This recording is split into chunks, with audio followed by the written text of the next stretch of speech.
এক ভাই আমাকে মানে সমতা বিধানের ক্লাস নিয়ে কমেন্ট করেছিল, তো আজকে তার এই সমতা বিধানের ক্লাসটা শুরু করছি।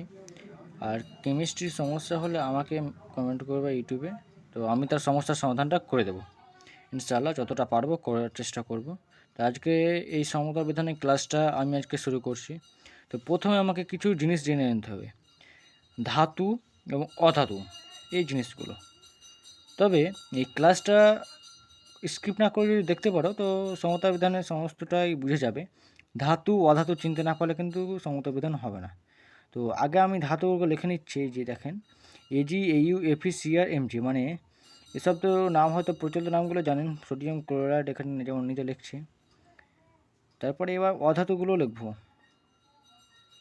এগুলো ধাতু, এই ধাতুগুলো চিনে রাখতে হবে, মানে এগুলো বেসিক নলেজ, মানে এগুলো মানে সব জায়গায় ধাতুগুলো চেনা যায়, এই ধাতুগুলো মনে রাখতেই হবে। এবার অধাতু যেমন fluorine, chlorine, bromine, iron, astatine. তো অ্যাস্টাটিনটা লিখলাম না, নাইট্রোজেন এবং কার্বন এখানে লিখলাম। তো এগুলো অধাতু, এগুলো মাথায় রাখতেই হবে। তো কয়েকটা আমি সমীকরণ দিয়ে এই সমতা বিধানের ক্লাসটা শুরু করছি। সমতা বিধানের মানে ক্লাসটা যদি সমীকরণ দিয়ে না বলা হয় তবে হবে না। এখানে একটা সমীকরণ করতে মানে সমতা বিধান করতে বলা হয়েছে কার্বন এবং অক্সিজেন।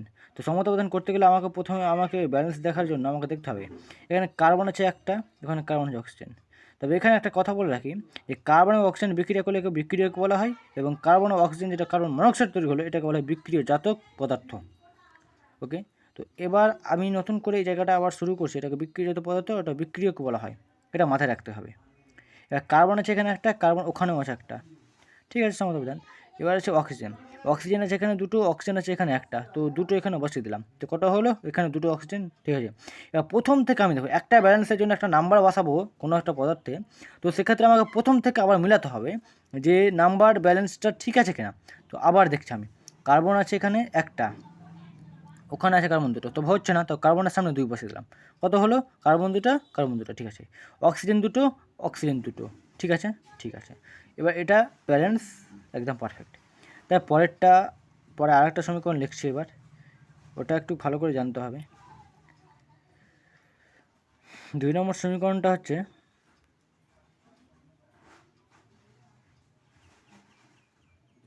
একটু টাইমটা মিস্টেক হয়ে গেল। Ammonia NH3 plus Cl2 chlorine হয়ে যাচ্ছে HCl প্লাস NCl3। তো ক্লাস সমতা বিধান করবার জন্য কয়েকটা জিনিস জানতে হবে আমাকে, মানে সমতা বিধানটা একেবারে খুব সহজেই হয়ে যাবে এরকম কিছু একটা জিনিস। তো সমতা বিধান করার জন্য প্রথমে আমাকে দেখতে হবে ধাতু। আমি প্রথমে ধাতু অধাতু চিনিয়ে দিয়েছি ভাই, এটা না সমস্যা হওয়ার কথা নয়। তো প্রথমে হয়ে যাচ্ছে ধাতু, এবং তারপরে করতে হবে অধাতু, মানে ব্যালেন্স দেখবো, আগে প্রথমে দেখবো ধাতু, তারপর অধাতু, তারপর অক্সিজেন, তারপর হাইড্রোজেন, এই চারটা ক্রম, এই একটা যে ক্রম আছে চারটা, এই চারটা মানে একটা যে ক্রম তৈরি হচ্ছে এটা আমাকে মাথায় রাখতেই হবে, তবে আমার সমতা বিধানের ক্লাসটা একেবারে ইজি হয়ে যাবে, একেবারে ইজি যাকে বলা যায়। তারপরে প্রথম থেকে আমাকে দেখতে হবে অ্যামোনিয়া, এখানে আগে ধাতু দেখবো কোথাও আছে কিনা। তো আগে বিক্রিয়কে দেখো ধাতু, বিক্রিয়ক এবং বিক্রিয়ত পদার্থ দেখতে দিয়েছি, তো ধাতু কোথাও নাই এখানে। অধাতু, হ্যাঁ অধাতু আছে এখানে সবটাই অধাতু। তো প্রথমে দেখবো নাইট্রোজেন, নাইট্রোজেন আছে এখানে একটা, মানে বিক্রিয়কে, বিক্রিয় জাততে দেখবো নাইট্রোজেন আছে একটা, ঠিক আছে ব্যালেন্স। হাইড্রোজেন দেখবো না, আমি এবার অধাতু দেখবো, কারণ আগেই বলেছি ধাতু, তারপর অধাতু, তারপর অক্সিজেন, তারপর হাইড্রোজেন কিন্তু সবশেষে দেখবো। এবার আগে তো আমাকে এবার দেখতে হবে অধাতু দেখতে হবে। ক্লোরিন আছে দুটো, তো একটু হাইড্রোজেনের কাজটা আমি আগে করে দিয়েছি, সরি। তো আমি ভালোভাবে দেখাচ্ছি, তো যাক হয়ে যাবে। ক্লোরিন আছে দুটো, এখানে আছে ক্লোরিন একটা, এখানে আছে ক্লোরিন দুটো, এখানে ক্লোরিন আছে 3 আর এখানে 4, তো 2 2 4, এখানে 2 বসিয়ে দিলে 4টা হয়ে গেলো ক্লোরিন। এবার হাইড্রোজেনের 3টা, ওখানে হাইড্রোজেন 3টা, ঠিক আছে। এবার আমার প্রথম থেকে দেখতে হবে। তো এবার নাইট্রোজেনের কাজটা দেখে হয়ে গেছে, হাইড্রোজেনের কাজটা হয়ে গেছে, একটু ক্লোরিনের কাজটাও হয়ে গেছে, এটা ঠিক আছে। একটু সমস্যা হতে পারে, এটা যদি সমস্যা হয় তো আমাকে আবার কমেন্ট করবে। এবার আমি আরেকটা ইকুয়েশন লিখছি, PbO মানে লেড অক্সাইড, PbO কি বলা হয়, লেড অক্সাইড, এটা ধাতু, এটা চিনে নিতে হবে। এবার হচ্ছে লেড অক্সাইড প্লাস অ্যামোনিয়া। এবার এই ইকুয়েশনটা আমি শিখিয়ে দিচ্ছি, এবার আশা করছি পুরোটা বুঝে যাবে। তো বিক্রিয়ক আর বিক্রিয় যত পরটা দেখিয়ে দিলাম। এবার আমি দেখবো প্রথমে ধাতু। ধাতু আসছে, আর ধাতু তারপর অধাতু, তারপর অক্সিজেন, তারপর হাইড্রোজেন। তো ধাতু আগে পিবির কাজ করব। তো পিবি আছে এখানে, আগে দেখতে হবে আমাকে মানে ধাতু, অধাতু, অক্সিজেন, তারপর হাইড্রোজেন। আগে প্রথমে দেখছি ধাতু, ধাতু আছে পিবি একটা আছে, তো ওখানেও দেখতে হচ্ছে একটা, ঠিক আছে ব্যালেন্স। এবার দেখবো আর ধাতু আছে কিনা, আর ধাতু নাই এখানে। এবার দেখবো কি অধাতু, তবে এখানে অক্সিজেনের কাজটা করবো না, কারণ আগে করতে হবে আমাকে অধাতুর কাজ, তারপরে অক্সিজেন অধাতু হলেও আগে অধাতুর কাজটা আমাকে করতে হবে। তো আগে আমি দেখবো অধাতু, অধাতু কী আসছে এখানে, মানে ধাতুর কাজটা হয়ে গেলো।